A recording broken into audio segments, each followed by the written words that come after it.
Bom, vamos fazer uma revisão aqui a respeito das duas primeiras atividades do curso de Física Experimental 1.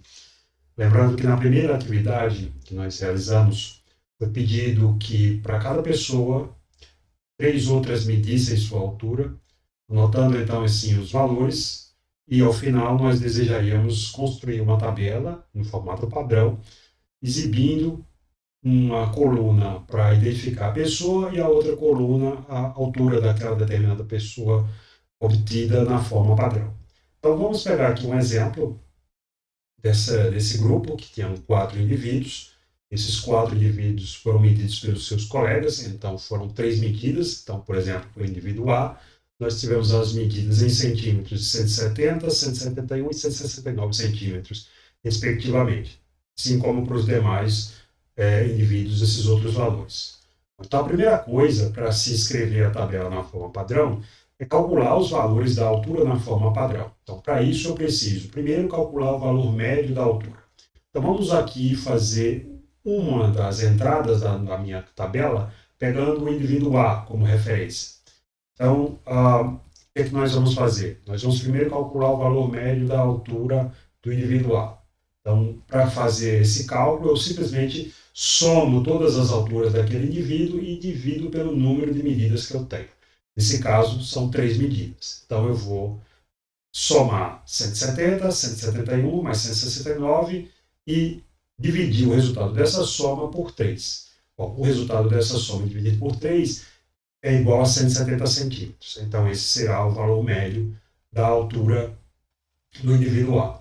O segundo passo é determinar o erro total. Para determinar o erro total, nós precisamos estimar primeiro o erro estatístico. E o erro estatístico passa pela determinação do chamado desvio quadrático médio, sigma quadrado. Então, esse valor é obtido pegando cada uma das entradas dos meus valores, então, para o caso do indivíduo A, os valores 170, 171 e 169, subtraindo cada um desses valores do valor médio, que foi 170, e elevando essa soma, essa subtração ao quadrado.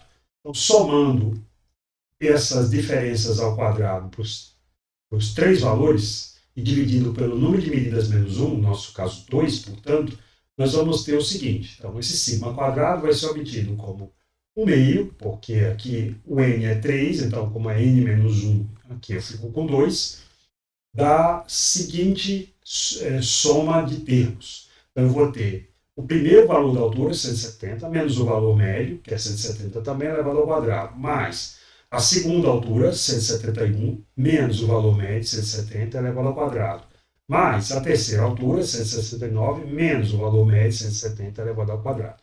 Então, feito essa soma, o resultado é 1, e, portanto, o valor do sigma, que é a raiz quadrada do sigma quadrado, também é 1 centímetro nesse caso. Bom, uma vez que eu tenho o valor desse desvio quadrático médio, o erro estatístico é obtido pegando esse valor do sigma e dividido pela raiz quadrada do número de termos que eu tenho medido. Então, nesse caso, como eu medi 3 valores, eu vou dividir o sigma por raiz de 3. Então, o resultado dessa divisão vai me dar esse número aqui. Bom, agora o próximo passo é calcular o erro total. Para calcular o erro total, eu vou precisar do valor do erro estatístico, que eu acabei de calcular, mas também do erro instrumental. No nosso experimento da medida das alturas, esse era o erro que era obtido como a metade da menor medida que a trena poderia fazer. Nesse caso, o valor do erro era de 0,50 centímetros.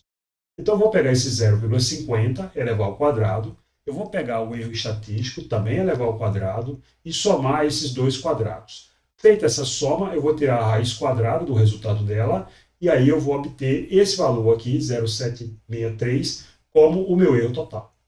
É importante destacar que, como eu estou somando dois termos quadráticos, cada um desses termos é positivo, e evidentemente o resultado final do meu erro total ele não pode ser menor do que nenhum dos valores anteriores que eu calculei, ou seja, ele não pode ser menor nem do que o erro instrumental, nem do que o erro estatístico.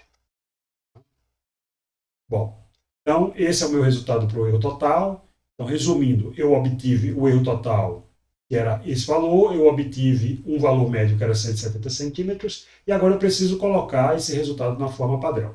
Então, para colocar o resultado na forma padrão, a primeira coisa que eu faço sempre é pegar o erro total, nesse caso aqui 0,763, e escrevê-lo com dois algarismos significativos. Então, nós temos aqui 0 não é um algarismo significativo, o 7 é, o 6 é e o 3 é. Então, o primeiro é o 7, o segundo é o 6, o primeiro que eu descartaria, portanto, é 3, como é um número menor que 5, a regra do arredondamento diz que eu não devo fazer nada com o 6. Então, vai ficar 0,76 centímetros.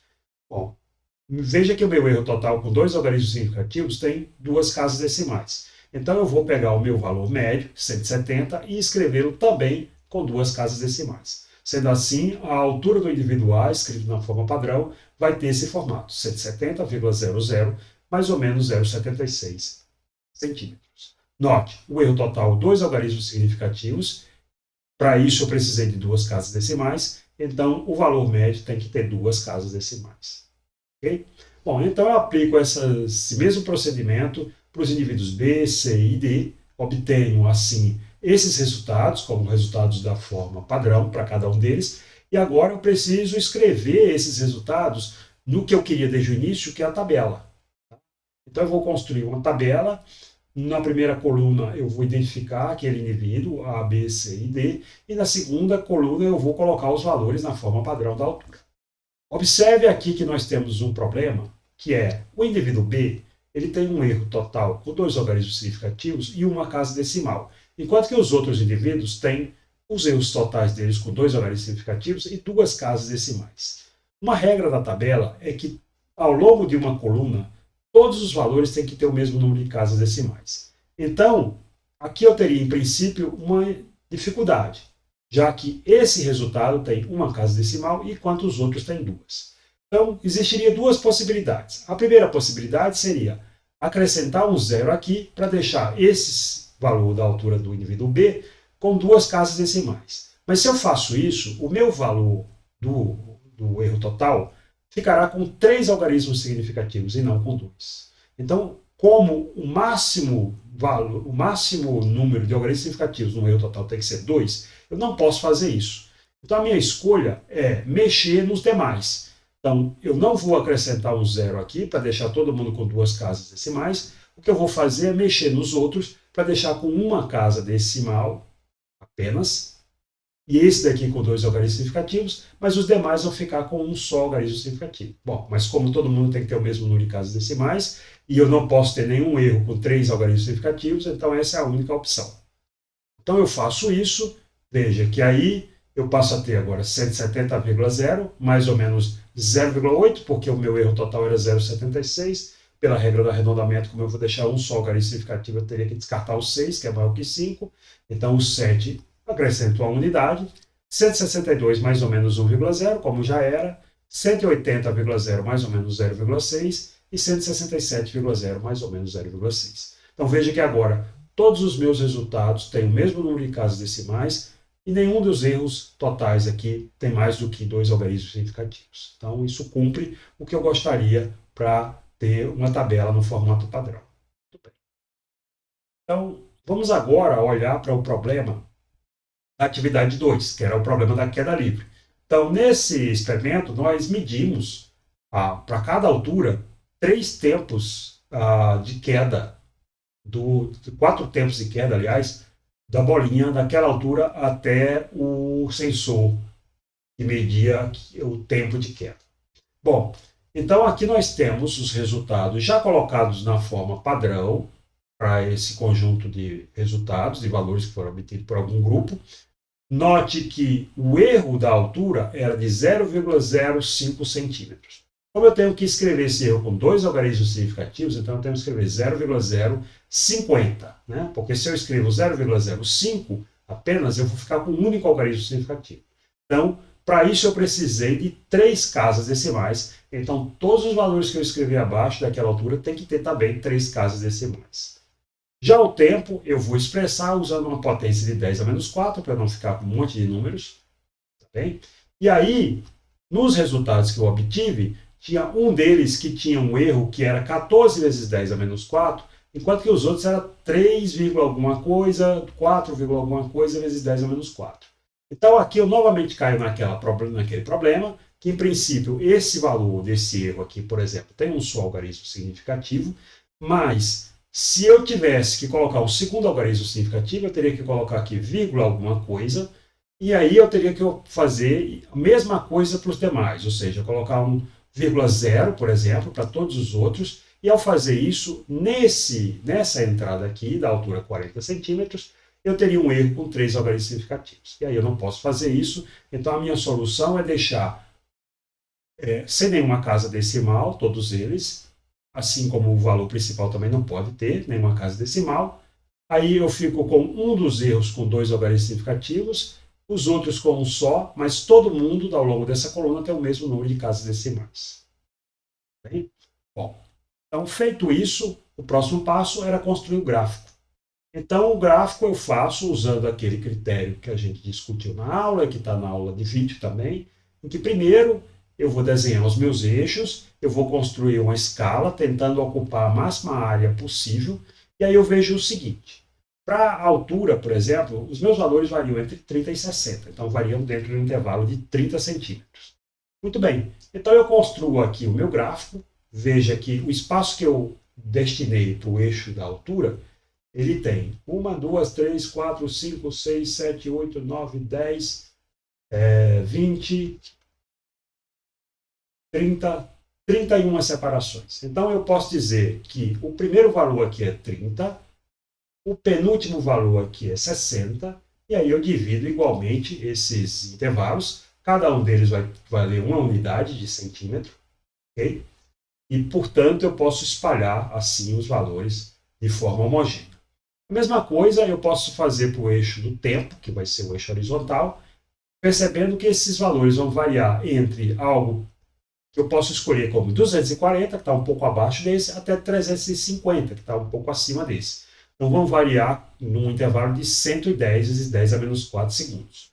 Então, notem que ao fazer isso, eu posso desenhar aqui o meu eixo com 1, 2, 3, 4, 5, 6, 7, 8, 9, 10, 11, 12, 13, 14, 15, 16, 17, 18, 19, 20, 21, 22, 23, 24, 25 separações. Tá? Então, novamente, 1, 2, 3, 4, 5, 6, 7, 8, 16, aqui, 22, 23, 24. Então, notem que vindo desse valor, que seria o 0, 240, até 360, eu tenho esse espaçamento de 120. Né? E aí eu divido igualmente esse espaçamento, cada unidade aqui vai corresponder a 5 vezes 10 a menos 4, e aí, uma vez que eu faço essa escolha, eu posso marcar agora os meus pontos sem nenhum problema, usando essa escala que eu escolhi, e com isso os meus pontos vão ficar igualmente espaçados, ocupando a área máxima possível dentro do meu gráfico. Eu não posso esquecer, de não colocar nenhuma reta unindo os pontos aqui, nada tracejado que deixa a margem dos pontos, assim como também eu tenho que identificar os eixos. Então, note que aqui, no caso do tempo, como eu estou usando essa potência de 10 a menos 4, então eu coloco T, entre parênteses, vezes 10 a menos 4 segundos, indicando que todos esses valores são multiplicados por 10 a menos 4 segundos. Enquanto que a altura está medida em centímetros. Okay? Então, esse é um resumo da maneira de proceder com a construção das tabelas e dos gráficos. E qualquer dúvida, me escreva.